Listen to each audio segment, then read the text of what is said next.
இந்த வீடியோவில் MBBS BDS course government quota கவுன்சிலிங்கில் சாய்ஸ் ஃபில்லிங் எப்படி பண்ணுறது அப்படிங்கிறதையும் சாய்ஸ் ஃபில்லிங் பண்ணுறதுக்கான டிப்ஸையும் தெளிவாக பார்க்கலாம்.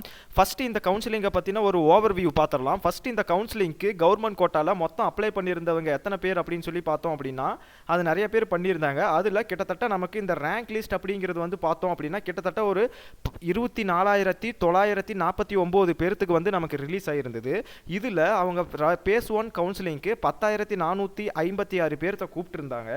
அந்த பேஸ் 1 கவுன்சிலிங்கோட ரிவைஸ்டு ஷெடியூல் படி நம்ம எல்லாருமே ரிஜிஸ்ட்ரேஷன் பண்ணி பேமெண்ட்டையும் பண்ணியிருப்போம். அதாவது இந்த 10,456 ரேங்க்குள்ளே இருக்கிற நபர்கள், ஓகேவா. அதுக்கப்புறம் சாய்ஸ் ஃபில்லிங்கான டைம் வந்து பார்த்தோம் அப்படின்னா 2/2/2022, அதாவது இன்னைக்கு காலையில் 8 மணியிலிருந்து 5/2/2022 சாயந்தரம் 5 மணி வரைக்கும் கிட்டத்தட்ட 3 நாள் நமக்கு தாராளமாக கொடுத்துருக்காங்க.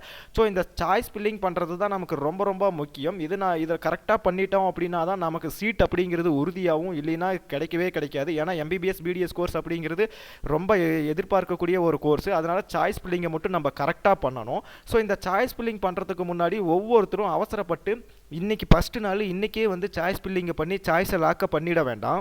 ஏன்னா நம்ம மைண்டு இன்னும் 2 நாளில் மாறும். ஃபஸ்ட்டு அந்த கல்லூரியை கொடுத்துருக்கலாமோ இல்லை இந்த கல்லூரியை கொடுத்துருக்கலாமோ அப்படிங்கிற மாதிரி மாறும். ஸோ இந்த சாய்ஸ் ஃபில்லிங்னா என்ன, எப்படி சீட் அலாட் ஆகும், எதை வச்சு நம்ம சாய்ஸ் ஃபில்லிங் பண்ணணும் அப்படிங்கிறத நான் தெளிவாக சொல்கிறேன். ஃபஸ்ட்டு சாய்ஸ் ஃபில்லிங் பண்ணுறதுக்கு முன்னாடி எல்லாருமே வந்து பார்த்தோம் அப்படின்னா உங்களுக்கான அந்த வேக்கன்சி லிஸ்ட்டை நீங்கள் பார்க்கணும். உங்களுடைய கம்யூனிட்டியில் ஒரு குறிப்பிட்ட கல்லூரியில் எவ்வளோ வேக்கன்ட் இருக்குது, அதே மாதிரி ஓப்பன் கம்யூனிட்டியில் எவ்வளோ வேக்கன்ட் இருக்குது அப்படிங்கிறத நீங்கள் தெளிவாக பார்க்கணும். ஃபஸ்ட்டு இந்த மாதிரி இனிஷியல் வேகன்சி லிஸ்ட்டை நீங்கள் டவுன்லோட் பண்ணணும் அப்படின்னா tnmedicalselection.net அப்படிங்கிற இந்த வெப்சைட்டுக்குள்ளே வந்துட்டு இங்கே நோட்டிஃபிகேஷன்ஸ் அப்படின்னு இருக்கும். அந்த நோட்டிஃபிகேஷனில் tentative vacancy position of MBBS BDS course government quota அப்படின்னு சொல்லிட்டு இருக்கும். அதை கிளிக் பண்ணீங்க அப்படின்னா உங்களுக்கு இந்த மாதிரி ஒரு PDF ஓப்பன் ஆகும். இந்த PDFல வந்து பார்த்தோம் அப்படின்னா டோட்டலாக வந்து கவர்மெண்ட் MBBS கோர்ஸுக்கு வந்து 36 கவர்மெண்ட் கல்லூரிகள் இருக்குது, 2 BDS கல்லூரிகள் இருக்குது கவர்மெண்ட்டில், அடுத்தது ஒரு ESI கல்லூரி இருக்குது. ஸோ இப்போ வந்து ப்ரைவேட் கல்லூரிகளும் வந்து இதில் தெளிவாக நமக்கு கொடுத்துருப்பாங்க. ஏன்னா இந்த கோர்ஸுக்கான கவுன்சிலிங் வந்து பார்த்தோம் அப்படின்னா கவர்மெண்ட் கோட்டா சீட்ஸை கவர்மெண்ட் கல்லூரியிலையும் கவர்மெண்ட் கோட்டா சீட்ஸை செல்ஃப் ஃபினான்சிங் கல்லூரியிலையும் நிரப்புறதுக்காக தான் வந்து நடக்குது. ஸோ டோட்டலாக இது மொத்தமாக இருக்கக்கூடிய வேக்கண்ட் எவ்வளோ அப்படின்னு சொல்லி நான் உங்களுக்கு ஓவராலாக சொல்கிறேன் பாருங்கள். கவர்மெண்ட் கல்லூரியில் இருக்கக்கூடிய MBBS சீட் வந்து 3,848 இருக்குது. அதே மாதிரி ESI கல்லூரியில் 75 சீட் இருக்குது. அதே மாதிரி செல்ஃப் சப்போர்ட் காலேஜில் வந்து பார்த்தோம் அப்படின்னா 1,390 சீட் இருக்குது. ஸோ டோட்டலாக வந்து பார்த்தோம்னா MBBS course government and ESI self சப்போர்ட்டிங்கில் மொத்தம் 5,313 சீட் இருக்குது. இதே BDS கல்லூரி வந்து பார்த்தோம் அப்படின்னா BDS கோர்ஸ் படிக்கிறதுக்கு நமக்கு கவர்மெண்ட் கல்லூரி 2 கல்லூரிகள் தான் இருக்குது. அந்த அதுக்கப்புறமேட்டு வந்து பார்த்தோம் அப்படின்னா செல்ஃப் ஃபினான்சிங் கல்லூரி வந்து பார்த்தோம் அப்படின்னா நிறையா கல்லூரிகள் இருக்குது. இப்போ வந்து கவர்மெண்ட் காலேஜில் இருக்கக்கூடிய BDS சீட் வந்து 155, செல்ஃப் சப்போர்ட்டிங் கல்லூரியில் இருக்கக்கூடிய BDS சீட் வந்து 1,166. ஸோ டோட்டலாக வந்து பார்த்தோம்னா இந்த BDS கோர்ஸை மட்டும் 1,321 பேர் படிப்பாங்க. ஸோ டோட்டலாக இந்த MBBS BDS இந்த 2 கோர்ஸையுமே சேர்த்து இந்த கவுன்சிலிங்கில் எவ்வளோ சீட்டு வேக்கன்ட் இருக்குது அப்படின்னு சொல்லி பார்த்தோம் அப்படின்னா 6,634 சீட்டு வேக்கன்ட் இருக்குது. ஆனால் அவங்க கவுன்சிலிங்க்கு கூப்பிட்டது 10,456 பேர் வந்து சாய்ஸ் ஃபில்லிங் பண்ணுறதுக்கு எலிஜிபிள் ஆனவங்க, அதாவது பேமெண்ட் பண்ணி எலிஜிபிள் ஆனவங்க. ஸோ இருக்கிற சீட்டு 6,634. ஸோ அப்படியே டபுளாக ஒரு சீட்டுக்கு 2 பேர் போட்டி போடும் விதமாக வந்து நமக்கு கொடுத்துருக்காங்க. ஸோ அப்போ அப்படின்னா கவுன்சிலிங்கில் பார்ட்டிசிபேட் பண்ணுற அத்தனை பேர்த்துக்குமே சீட்டு கிடைக்காது.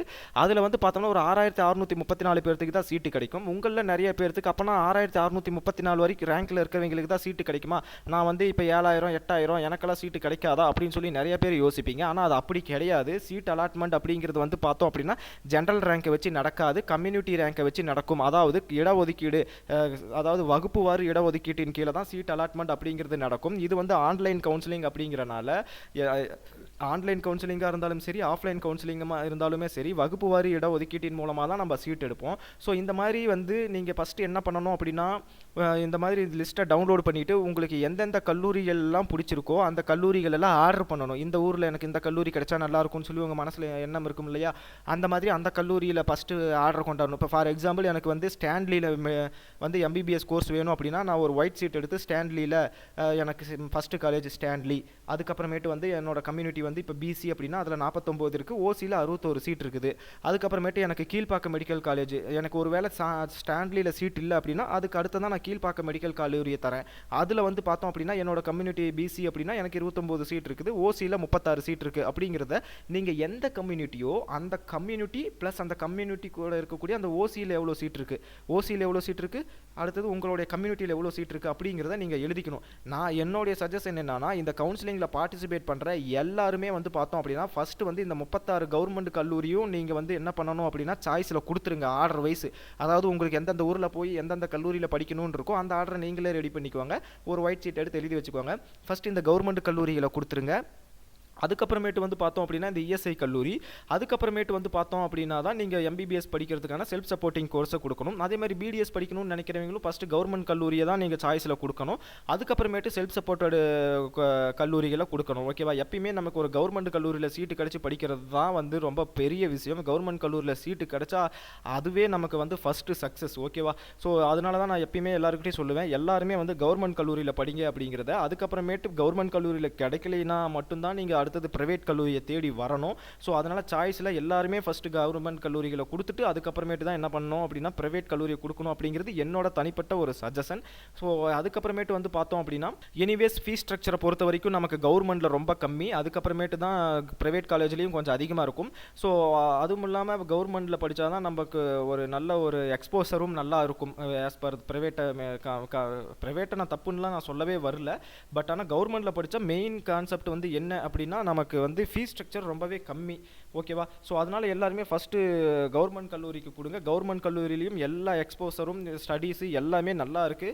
ஸோ வெளியிலிருந்து நிறைய பேர் கவர்மெண்ட் கல்லூரியில் நல்லா இருக்காது அப்படின்லாம் சொன்னால் நீங்கள் அதெல்லாம் நம்ப வேணாம். ஸோ எந்த ஒரு கல்லூரியில் படித்தாலும் நம்மளுடைய தனிப்பட்ட ஒரு பேஷன் அந்த கோர்ஸ் மேலே இருந்தால் தான் நம்ம படிக்க முடியும். ஃபஸ்ட்டு கவர்மெண்ட் கல்லூரி, அடுத்தது ப்ரைவேட் கல்லூரி அப்படிங்கிற மாதிரி கொடுங்க. அப்போ தான் வந்து நமக்கு எப்படியா இருந்தாலும் நமக்கு நம்ம கொடுக்குற ஆர்டர் வைஸில் நம்மளுக்கு முன்னாடி இருக்கிற ரேங்கில் இருக்கவங்களுக்கு சீட் அலாட் ஆகும்.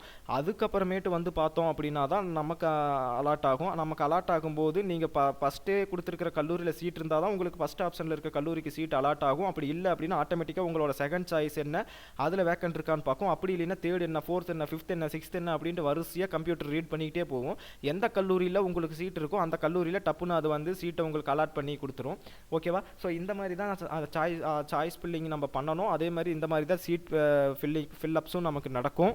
ஸோ அதே மாதிரி வகுப்பு வாரி இடஒதுக்கீட்டின் கீழ் சீட் எப்படி நமக்கு அலாட் ஆகும் அப்படின்னு சொல்லி பார்த்தோம் அப்படின்னா, இப்போ நான் வந்து ஒரு எஸ்சி கம்யூனிட்டி ஸ்டூடெண்ட்டு. ஒவ்வொரு கம்யூனிட்டியில் இருக்கவங்களுமே வந்து பார்த்தோம் அப்படின்னா ஃபஸ்ட்டு இந்த ஓசி கம்யூனிட்டியில் இருக்கக்கூடிய 60 சீட்டை, ஃபார் எக்ஸாம்பிள் இப்போ மெட்ராஸ் மெடிக்கலில் ஓசியில் 60 சீட் இருக்குது. இப்போ நான் வந்து ஒரு பிசி கம்யூனிட்டி, பிசியில் நான் வந்து ஃபஸ்ட் ஆளாக இருக்கேன் அப்படின்னா நான் வந்து இந்த என்னோட கம்யூனிட்டியில் இருக்கிற சீட்டை நான் ஃபஸ்ட்டு எடுக்க மாட்டேன். ஃபஸ்ட்டு இந்த எனக்கு அலாட் ஆகாது. ஃபஸ்ட்டு ஓசியில் இருக்கக்கூடிய சீட்டு தான் எனக்கு அலாட் ஆகும். ஏன்னா ஓசி அப்படிங்கிறது ஓப்பன் காம்படிஷன். எல்லா கம்யூனிட்டிக்காரங்களுமே வந்து இந்த ஓசியில் இருக்கிற 60 சீட்டு காலியானதுக்கு அப்புறமேட்டு தான் உங்களுடைய தனிப்பட்ட அந்த கேட்டகரியில் இருக்குது இல்லையா அந்த சீட்டை ஒவ்வொன்றா காலி பண்ணுவாங்க. ஓகேவா? ஸோ ஏன் அப்படின்னா ஓசி அப்படிங்கிறது ஓப்பன் கேட்டகரி. எந்த கம்யூனிட்டியில் இருக்கிற அதிக மார்க் வச்சிருக்க நபர்கள் எல்லாருமே ஃபஸ்ட்டு அந்த ஓசியிலிருந்து சீட் எடுத்துகிட்டு போயிடுவாங்க. அதுக்கப்புறமேட்டு வரவங்க எல்லாருமே அவங்க கம்யூனிட்டியில் இருந்த சீட்டை எடுத்துக்கலாம். ஓகேவா? ஸோ இப்படி தான் வந்து நமக்கு சீட் அலாட்மெண்ட் அப்படிங்கிறது நடக்கும். அதனால் வந்து பார்த்தோம் அப்படின்னா நீங்கள் கிட்டத்தட்ட ஒரு 7000வது பொசிஷனில் இருக்கீங்க அப்படின்னா கூட இப்போ SC, SCA, MBC, DNC, BCM எல்லாத்துக்குமே ரிசர்வேஷன் இருக்குது. அந்த ரிசர்வேஷன் அடிப்படையில் நமக்கு வந்து சீட்டானது நமக்கு அலாட் ஆகிடும். இருக்கக்கூடிய மொத்த சீட் 6634 அப்படின்னா கூட நான் ஒரு 8000வது ரேங்கில் இருக்கேன் அப்படின்னா கூட எனக்கு அலாட் ஆகிறதுக்கான வாய்ப்புகள் அதிகம் இந்த வகுப்பு வாரி இடஒதுக்கீட்டின் கீழே. ஸோ அதனால நம்ம கவனமாக சாய்ஸ் ஃபில்லிங் பண்ணும்போது என்ன பண்ணணும் அப்படின்னா நம்மளுடைய கம்யூனிட்டியில் எவ்வளோ சீட் இருக்குது, நம்ம ஓசி கம்யூனிட்டியில் எவ்வளோ சீட் இருக்குது அப்படிங்கிறத நல்லா நோட் பண்ணி வச்சுக்கிட்டு அதிகமான இடங்கள் இருக்கிறதெல்லாம் ஃபஸ்ட்டாக கொடுத்துருங்க. அதுக்கப்புறமேட்டு வந்து பார்த்தோம் அப்படின்னா நம்ம எல்லா கல்லூரியிலுமே நீங்கள் இதை தான் படிக்க போகிறீங்க முடிவு பண்ணிட்டீங்க அப்படின்னா இருக்கக்கூடிய எல்லா கவர்மெண்ட் காலேஜையும் சாய்ஸில் கொடுத்துருங்க.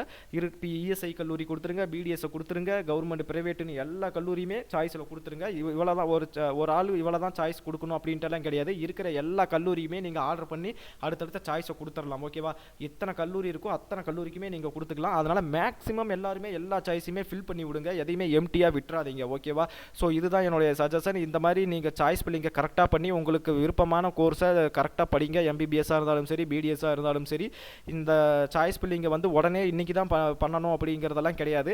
ஏன்னா 3 நாள் நமக்கு டைம் இருக்குது. நீங்கள் இன்றைக்கே பண்ணிட்டீங்க அப்படின்னா நாளைக்கு உங்கள் வீட்டில் திடீர்னு அந்த காலேஜை ஃபஸ்ட்டு போட்டிருக்கலாமே அப்படிங்கிற மாதிரி ஒரு யோசனை வரும். அதனால் நீங்கள் 5ஆம் தேதி வரைக்கும் நமக்கு டைம் இருக்குது. 5ஆம் தேதி காலையில் கூட நீங்கள் என்ன பண்ணலாம் அப்படின்னா ஃபைனலாக வந்து நீங்கள் சாய்ஸை லாக் பண்ணிக்கலாம். ஓகேவா? ஸோ இவ்வளோ தான் இதில் இருக்கக்கூடிய ஒரு டிப்ஸு. ஸோ இந்த வீடியோவை இவ்வளோ நேரம் பொறுமையாக பார்த்துட்டு இருந்தவங்க எல்லாருக்குமே ரொம்ப ரொம்ப நன்றி. அதனால் ஃபஸ்ட்டு ஒரு சீட் எடுத்து எழுதி அதுக்கப்புறமேட்டு உங்களோட சாய்ஸ் ஃபில்லிங்கை பர்ஃபெக்டாக பண்ணி முடிங்க. நன்றி, வணக்கம். இது உங்கள் கிராஜுவேட் தமிழா.